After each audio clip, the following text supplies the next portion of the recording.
অসমত এই ৯ বছৰীয়া চৰকাৰে আমাৰ আদিবাসী চাহ জনগোষ্ঠীৰ লগতে চাহ শ্ৰমিকৰ যি উন্নয়নমূলক কাম কৰিবলৈ লৈছে, আমি অসমৰ আদিবাসী চাহ জনগোষ্ঠীৰ লগতে আমি চাহ শ্ৰমিক ৰাইজ অত্যন্ত সুখী।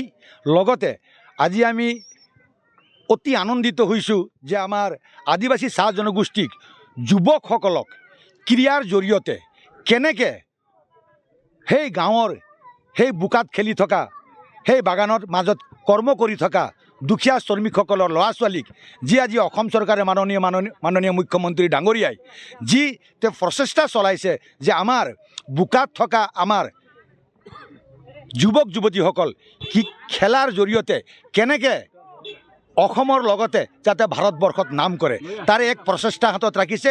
তাৰ বাবে আজি আমি অসম চাহ মজদুৰ সংঘৰ লগতে নগাঁও জিলাৰ ৪৪খন চাহ বাগিচাৰ হৈ তেখেতক আন্তৰিক ধন্যবাদ জনাইছোঁ।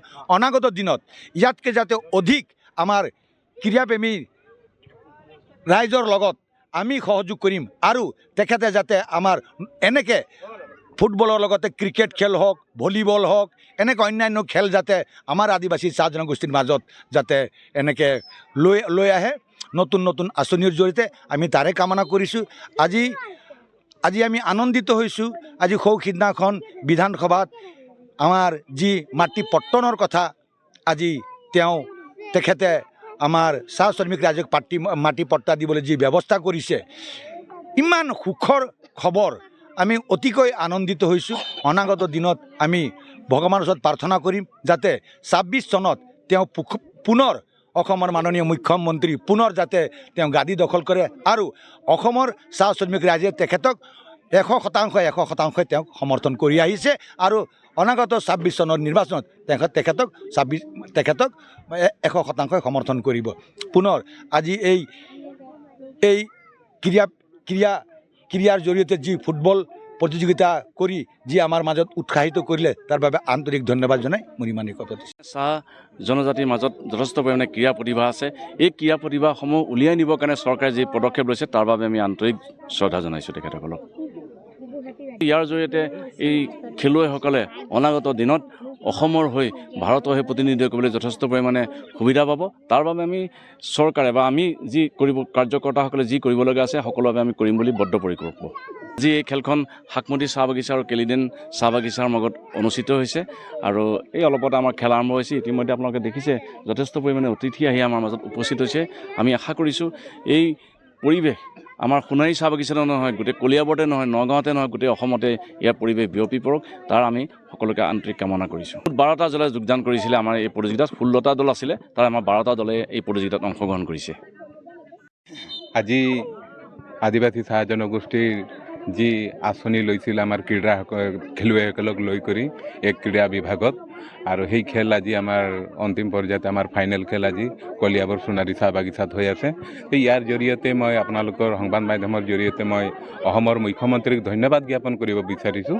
তেখেতৰ যি চিন্তাধাৰা, সকলো অসমত বসবাস কৰা সকলো জনগোষ্ঠীক লৈ, সকলো দিশত আমাৰ আই মাতৃসকলক লৈ, আমাৰ খেলুৱৈসকলক লৈ, আমাৰ ষ্টুডেণ্টসকলক লৈ, ছাত্ৰ ছাত্ৰী সকলো দিশতে তেখেতৰ যি চিন্তাধাৰা আৰু যি চিন্তাধাৰা তেখেতে আগুৱাই লৈ গৈ আছে, তেখেতক মানে অজস্ৰ ধন্যবাদ জ্ঞাপন কৰিছোঁ আজিৰ এই খেলপথাৰৰ পৰা।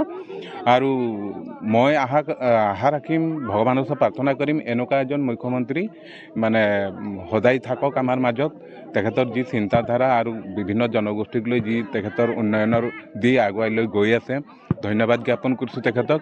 আৰু আজি চাহ বাগিচাৰ স্পেচিয়েলি চাহ বাগিচা অঞ্চলত আদিবাসী আমাৰ বস্তি অঞ্চলৰ পৰা যি আমাৰ মানে খুব পিছপৰা অঞ্চলৰ যি খেলুৱৈসকল, বহুত ধৰণৰ খেল আমাৰ খুব ধুনীয়া খেলুৱৈসকল আছে, কিন্তু তেওঁলোকক আজি ভিতৰৰ পৰা টানি আনি আজি এক যি মজিয়াত থিয় কৰিবলৈ সক্ষম হৈছে মুখ্যমন্ত্ৰী, তেখেতক মই ধন্যবাদ জ্ঞাপন কৰিছোঁ।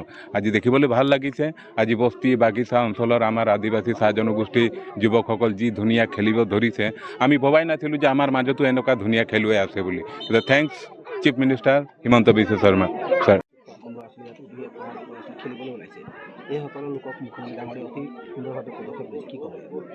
অসম চৰকাৰৰ চাহ জনজাতি আৰু আদিবাসী কল্যাণ বিভাগ আৰু অসম চৰকাৰৰ ক্ৰীড়া আৰু যুৱ কল্যাণ বিভাগে চাহ জনজাতিৰ যুৱক যুৱতীসকলক এতিয়া বিশেষকৈ যুৱকসকলক ক্ৰীড়াৰ প্ৰতি আকৰ্ষিত আৰু তেখেতৰ ক্ৰীড়াৰ প্ৰতিভা বিকাশ কৰিবৰ কাৰণে চাহ বাগিচাৰ আজি যুৱকসকলক 17 বছৰৰ অনূৰ্ধ্ব যুৱকসকলৰ লৈ ফুটবল প্ৰতিযোগিতা আয়োজন কৰি সমষ্টি ভিত্তিৰ পৰা জিলা ভিত্তিৰ পৰা জোনেল ভিত্তিত আৰু ৰাজ্যিক ভিত্তিত মুখ্যমন্ত্ৰী ফুটবল প্ৰতিযোগিতা আয়োজন কৰিছে। গতিকে এই আয়োজনৰ জৰিয়তে আমাৰ সমগ্ৰ অসমৰ যুৱকসকলৰ তেখেতসকলৰ ফুটবলৰ যি প্ৰতিভা আছে এই প্ৰতিভা বিকশিত হ'ব আৰু নিশ্চয় খেলুৱৈসকলে ইয়াৰ পিছত ষ্টেট পৰ্যায়ত খেলি তেওঁলোকে অন্যান্য যি আমাৰ ৰঞ্জী ট্ৰফিয়ে হওক বা অন্যান্য আমাৰ অসম ভিত্তিক যিবিলাক ফুটবল প্ৰতিযোগিতা অনুষ্ঠিত হয় সেই খেলসমূহত তেওঁলোকে যোগদান কৰি তেওঁলোকে চাহ বাগিচাৰ সুনাম কঢ়িয়াই অনাৰ লগতে তেওঁলোকৰ খেলৰ জৰিয়তে তেওঁলোকে সুপ্ৰতিষ্ঠিত হ'ব আৰু তেওঁলোকৰ বিকাশ হ'ব বুলি আমি আশা কৰিছোঁ। আৰু নিশ্চয় আজি ক্ৰীড়া মহাৰণৰ জৰিয়তেও অসমৰ মাননীয় মুখ্যমন্ত্ৰী ডক্টৰ হিমন্ত বিশ্ব শৰ্মা ডাঙৰীয়াই সমগ্ৰ অসমত আজি ক্ৰীড়াৰ জৰিয়তে ছাত্ৰ ছাত্ৰীসকলক যুৱতীসকলক আগুৱাই আনি পেলাই বিভিন্ন খেলৰ জৰিয়তে ফুটবল খেল, ভলীবল, ক্ৰিকেট, বাস্কেট সকলো ধৰণৰ খেলা অনুষ্ঠিত কৰি যোৱা বছৰৰ পৰাই আজি ক্ৰীড়া মহাৰণৰ জৰিয়তেও আগুৱাই আনিছে আৰু চাহ বাগিচাৰো আজি যুৱক যুৱতীসকলক এই মুখ্যমন্ত্ৰী ফুটবল প্ৰতিযোগিতাৰ জৰিয়তে যি প্ৰচেষ্টা গ্ৰহণ কৰিছে চৰকাৰে ইয়াৰ বাবে মই আদৰণি জনাইছোঁ।